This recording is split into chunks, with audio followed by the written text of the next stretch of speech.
Hablar de violencia en el Ecuador, lastimosamente, es un tabú que viene muy marcado. Es un tabú al que todos nos han enseñado que no tenemos que hablar de eso y mucho menos contarles si es que me están violentando. ¿Por qué? Porque me van a pegar más, me van a hacer más bullying, me van a lacerar un poquito más porque yo soy muy bocón o yo soy muy quejambroso, ¿ok? Y me van a etiquetar como débil, porque la violencia debe tener una verticalidad. Alguien que tenga poder sobre alguien que sea muy vulnerable y yo le etiqueto como débil, así yo le puedo controlar. Sin embargo, lastimosamente los seres humanos somos seres de imitación. Al ser seres de imitación, literalmente, si yo veo un profe que lastimosamente desde aquí se les ve, perdón que lo haga, y está así, y yo estudiante, yo le haría lo mismo en el aula, a ver si le gusta, ¿va? Pero no es del punto de cuál es la condición de que te hago o no te hago. El punto es, tú me estás pidiendo que yo haga algo diferente cuando tú no me estás dando el ejemplo.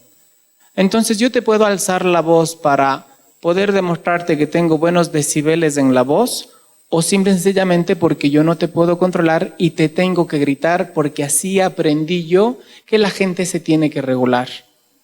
El rol del docente es un trabajo muy delicado, hay que hilar muy fino. Los estudiantes nuestros nos copian literalmente todo. No logran todavía en edades muy pequeñas discriminar qué está bien y qué está mal y qué yo tomo cuando yo sea adulto. En un adulto es diferente, la andragogía va en otro baile. Pero el punto es que ustedes están con niños y con adolescentes que son el futuro de la patria. Al ser el futuro de la patria, si ustedes siguen pensando que alzar la voz, que dar un reglazo, que cerrarles la puerta para que no entren a la hora de clase, ¿es lo ideal? Come on. Hay aspectos que sí tenemos que empezar a reestructurar y la forma más básica aquí es desaprender para aprender. Todos sabemos sobre violencia. Lastimosamente, y perdón que yo lance un número, pienso que más del 75% de familias en el Ecuador hemos alguna vez vivenciado violencia intrafamiliar.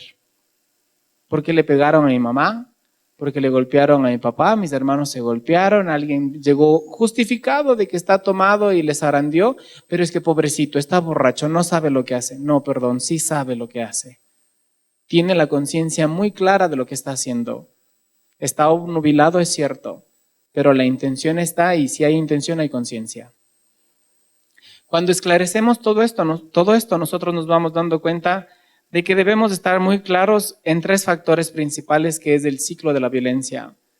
Las relaciones interpersonales no siempre deben ser bonitas. Si no, pónganse a pensar, con sus parejas, ¿siempre todo es color de rosa? Siempre todo es, ay, mi amor, qué lindo que llegaste, me alegra verte. Al segundo año ya llegaste, qué tontera, ahí está la comida, serviraste. ¿Okay? Hasta la monotonía empieza a generar procesos de tensión, que es la primera fase de la violencia. Cuando nos sentimos tensionados, literalmente solo falta la última gota para que explote y se derrame ese vasito. Y yo, como decía la doctora León, cumpla un ciclo que está permitido, porque si nos gritamos entre adultos va bien, pero si yo le grito a un niño es porque le estoy formando, es por el bien de él. Mentira, la violencia sigue siendo la misma y tal vez en el receptor le deje marcado para toda la vida. La doctora León resaltó algo muy importante. Se supone que todos debemos tener las mismas facilidades de crianza, se supone. Pero no todos la tenemos y algunos tenemos algo que se llama situaciones no normativas. Es decir, que no es normal que pasen, pero que a mí me pasaron, que a mí me violentaron. ¿Qué pasa si yo soy un niño abusado sexualmente? ¿Qué pasa si yo soy un niño que ha tenido intenciones autolíticas o lesiones autolíticas porque ya no soporto que me molesten en la escuelita y en el colegio? ¿Qué pasa si yo me hice un aborto porque no quería que mis papás se enteren que yo estaba embarazada? ¿Qué pasa si hay un montón de opciones que me generaron violencia o que la violencia me llevó allá, pero yo me tengo que callar? Porque esa experiencia es mía. Y lastimosamente, nadie sabe lo de nadie. Y cuando nadie sabe lo de nadie, lo que decía la doctora, es muy difícil que generemos empatía. Yo no comparto la similitud de la empatía de ponerse en los zapatos del otro. Porque si tú nunca fuiste violado, nunca vas a entender lo que yo sentí cuando me violaron. Pero eso no te da el paso a que tú puedas revictimizarle a alguien preguntándole, ¿y fue así? ¿Y seguro? A ver, repite otra vez. No te entendí. Eso es revictimizar.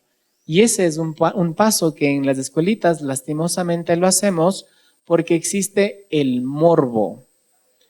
¿Cuántas veces ustedes reenviaron una imagen que llega en redes de WhatsApp donde se ve cómo se murió cualquier persona? Ay, el accidente que le pasó el carro sobre la moto y ese hombre quedó un brazo aquí, la cabeza acá, el hígado por acá. Ay, reenviémosles a mis amigos. Reenviar es morbo. Es ampliar la magnitud del impacto para crear más víctimas. Y ustedes, lastimosamente, a veces se suman a eso solo porque son más cool. Es que el Juanito, el Pepito, la María me envió. Tener esa concepción, lastimosamente, hace que la violencia siga en incremento y que no se empiece a pensar desde el proceso de bondad, desde el proceso de criar, cambiando el chip. Pero cuando todo se pone muy tenso, empieza algo que lastimosamente se ha normalizado en el Ecuador. Y es el golpe o el irse a manos. ¿Sabes qué? Golpéame, pero no en la cara, para que a mí no me pregunten en el trabajo por qué estoy golpeada o estoy golpeado. Y eso, perdón la palabra, es la ignorancia más grande que puede haber sobre la faz de la tierra. Perdón que me vaya contra un constructo cultural muy marcado étnico aquí en el Ecuador. Marido es, pegue o mate, marido es una de las frases que más subleva a la mujer sobre el poderío que tiene el hombre supuesto, que no es cierto. No es más el hombre que la mujer, ni la mujer es más que el hombre. Pero lastimosamente hay muchos hombres que no pueden quitarse ese chip porque piensan que pierden hombría. Y ese es un limitante que tenemos para poder cambiar y construir desde la paz y no desde la violencia. Sin embargo, hay una frase que nosotros, o yo vengo trabajando en Cuba desde hace muchos años atrás. Hicimos un proyecto sobre violencia porque yo vengo de una familia violentada. A mi mamá le pegaban todos los días. Y lastimosamente, cuando tú te centras en eso, tú te das cuenta que o puedes seguir siendo un violentador o puedes empezar a formar parte del grupo que cambia la idea de la violencia. Nosotros teníamos un eslogan o una frase: la próxima vez que me levantes la mano será para saludarme, y solo para eso. Porque nosotros tenemos que empezar a poner el freno. Y aquí viene esta tercera parte, que lastimosamente la gente, yo pienso, y perdón que aquí sea un poquito chabacano, es incidencia de las novelas mexicanas y ahora de las turcas. Esta luna de miel y de pensar de que el amor verdadero existe, de que ustedes tienen un príncipe azul y de que tienen a la reina más linda sobre la faz de la tierra. Eso es falso. El amor se construye, el amor no se busca, el amor se debe construir. Cuando empiezo a construir el amor, yo voy aceptándole con las diferencias que es mi pareja, hombre o mujer. Tengo que aprender así.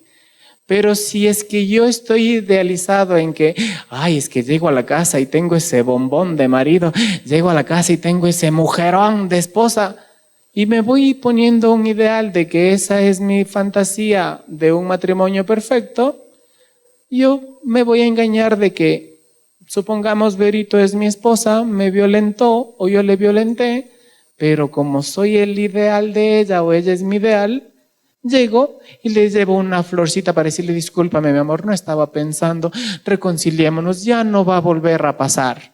Esta fase de luna de miel es el peor error sobre la faz de la tierra, y más de los ecuatorianos. ¿Cuántas veces no hemos visto en redes sociales o en videos que hay gente a la que le están casi matando, que cuando llegan los equipos de primera respuesta a intervenir, se ponen a llorar y le defienden al violentador y le atacan al salvador? Entonces, con ese chip va a ser muy imposible aprender a aplicar un protocolo de violencia porque no va conmigo. Si no va conmigo, es imposible que yo le ayude a alguien que ha sido violentado.